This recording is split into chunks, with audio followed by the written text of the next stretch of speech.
ինչպես եք վերաբերում նրան, որ Նիկոլ Փաշինյանը եւ նրա կինը սկսել են քննել, զննել, ուսումնասիրել հոգեվորականների անձնական կյանքը եւ անկողինը։ Վարչապետը արդեն մեկնաբանել է, ես ավելացնելու բան չունեմ։ Ընդունելի է ձեզ համար այդ մեկնաբանությունները, այսինքն կարելի է մտնել մարդու անձնական կյանք այդ աստիճանի։ Կուսակրոնության հարցը հոգևոր հարց է եւ դա անձնականի հետ պիտի ասեմ մի կապեք։ Ինչ տեղեկություններ է ստացել իշխանությունը հոգևորականների վերաբերյալ, այդ թվում եւ սեռական բնույթի։ Ես այդպիսի բաներին չեմ տիրապետում։ Նիկոլ Փաշինյանն էր գրառում արել սրբազաններից մեկի եւ նրա քերակնոջ հնարավոր կենակցման։ Ես ինֆորմացիայի չեմ տիրապետում, նորից ասեցի։ Բայց ես եկեղեցի իշխանություն արճակատումը այս կաթողիկոսը բարձաբանումներ ներկայացնի, դուք համարում եք որ դա ճիշտ է։ Հրապարակային հարց է հնչել եկեղեցական գլխավոր կարգերից եւ պայմաններից մեկի մասով եւ կարծում եմ պիտի հրապարակային պատասխան լինի։ Հրապարակային հարցին չի պետք է պատասխան է, նույնիսկ կարող է կաթողիկոսը հարցին քեշել ձեր մասին եւ պատասխան ակնկալել։ Եթե ինձ որպես պետական պաշտոնյա հրապարակային հարց հնչի, օրինակ ես ներգրաված եմ կոռուպցիոն սխեմաների մեջ թե ոչ, ես հրապարակային պատասխան կտամ, որ ոչ։ Բայց դա իր անձնական կյանքն է, բարբերությունը դրանում է։ Անձնական կյանք է, եթե խոսքը վերաբերվի աշխարհիկ կյանքով ապրող մարդուն, իսկ եթե հարցը պատասխանեմ, թույլ տվեք պատասխանեմ։ Վարդապետների եւ եպիսկոպոսների եւ արքեպիսկոպոսների համար կուսակրոնությունը անձնական կյանք չի, դա եկեղեցու գլխավոր պայմաններից է եւ դրանով են նաեւ տարանջատվում քահանաները օրինակ վարդապետերից, որովհետեւ պայմանն է այդպիսին եկեղեցու։ Հարցը հնչել է այդ կոնտեքստում եւ այդ կոնտեքստում, եթե ես լինեի եկեղեցու ներկայացուցիչների փոխարեն, կտայի հրապարակային պատասխան։ Այնպես ինչպես ես ասում եմ, որպես պետական պաշտոնյա, եթե ինձ հարց ուղղվի օրինակ կոռուպցիոն այս կամ այն սխեմայի մեջ իմ ներգրավվածության մասին, ես չեմ խուսափի այդ պատասխանից եւ կտամ հրապարակային պատասխան։ Սա սովորական մարդուն վերաբերվող հարց չի, նորից եմ ուզում ասեմ, աշխարհիկ կյանքում ապրող մարդուն վերաբերվող հարց չի եւ այո, եթե դա եկեղեցում կուսակրոնությունը որոշակի ուրեմն պաշտոնից վերև ինքը պարտադիր պայման է, այո, պիտի այդտեղ հնչի հրապարակային պատասխան։ Եվ իմիջիալյոց այդ պայմանը իշխանությունները չեն բերել։ Այդ պայմանը դարերով ավանդույթներով փոխանցված պայման է եւ հարցը ընդամենը այդ կոնտեքստում է։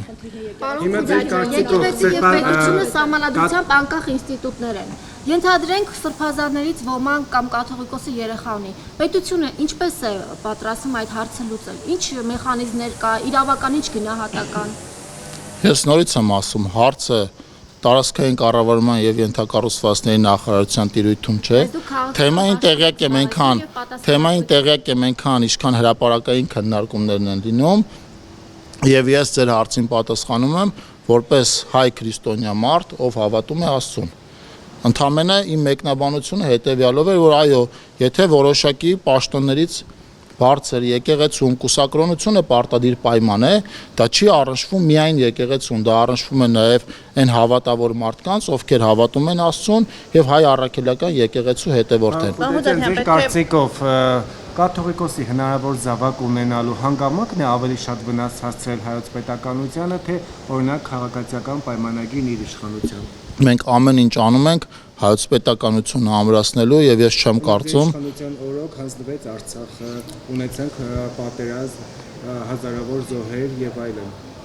Օկուպացիան Հայաստանի Հանրապետության պետական այդ հանգամանքն է շատ ավելի խնդիր, թե վերապարի հնարավոր զավակ։ Եթե դուք այդտեղ հիմնավորեք, որ ձեր թվարկած process-ները չեն լինի, եթե քաղաքացիական պայմանագիրը չլիներ իշխանություն, դա այլ հարց է։ Եվ վարչապետը այդտեղ էլ մեկնաբանություն արել է, որ ոչ թե պատերազմն է եղել մեր ժամանակ, մեր իշխանության ժամանակ, այլ մենք ենք եղել պատերազմի ժամանակ իշխանություն։ Բառախախ չի, դուք կբացառեք, որ այլ իշխանության պարագայում պատերազմը իր աղետալի հետևանքներով լինելու էր։ Բանակցությունների արդյունքում այլ երկրներ։ Հարգելի գործընկերներ, մենք Հայաստանում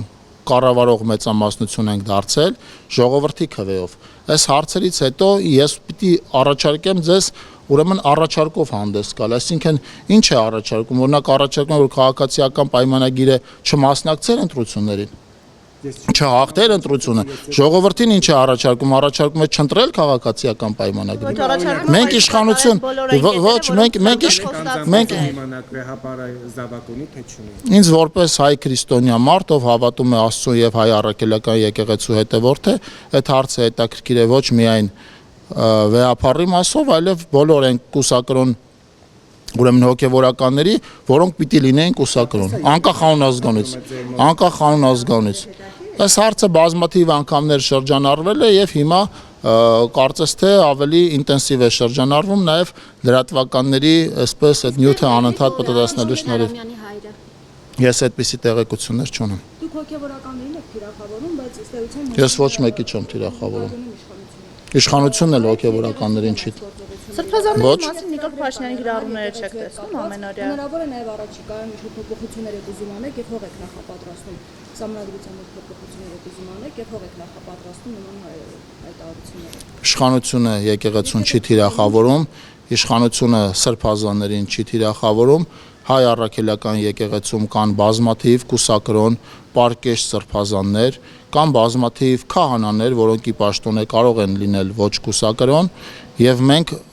հարգում ենք այդ մարդկանց եւ ուզում եմ հատուկ շեշտել, որ խոսքը չի վերաբերվում բոլոր հոգևորականներին, առավել եւս խոսքը չի վերաբերվում հայ առաքելական եկեղեցուն։ Իսկ ո՞ր մի երկրի Եվ այն կապը, եւ հետեւողական այն կապը, որ ուզում եք դուք եւ ոչ միայն դուք ցույց տալ թե մեր արշավը եկեղեցու դեմ է, թե մեր արշավը բոլոր հոգևորականների դեմ է, դա իրականում այդպես չի։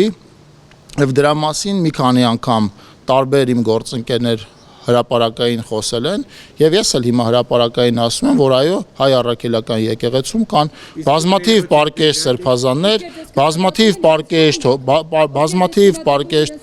ովքեր չեն քննադատում իրենց կողմից։